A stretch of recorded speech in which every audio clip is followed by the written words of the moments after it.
ကိုငါနှုတ်ဆက်မင်းရဲ့မျက်ရည်စက်တွေငါနှုတ်ဆက်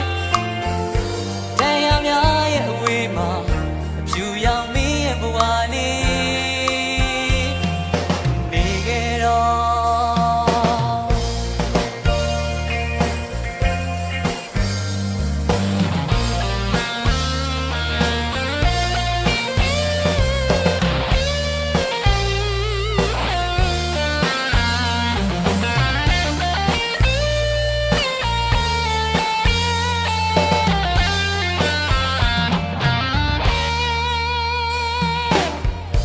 ဝေးကလမ်းအောင်လေးကိုငါနှုတ်ဆက်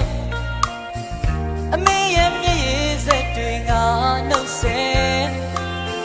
အပြာရောင်ကြောဖို့အိတ်တစ်ခုတည်းတရားဟောင်းလေးကိုထဲ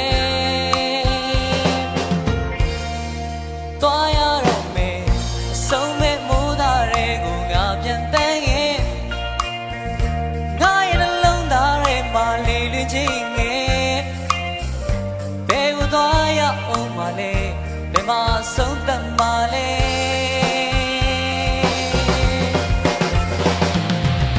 ရက်စတဲ့လမ်းများဝေးမှာခေါ်တယ်တွေကြား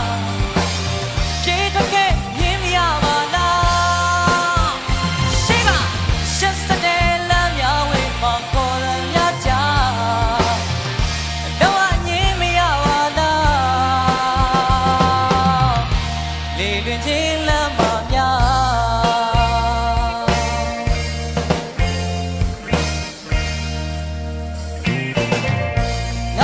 ချွေးသိမ့်ဖို့အင်ရဲ့ရှိအောင်မလားငါတို့မြတ်တာတရားတွေရှိအောင်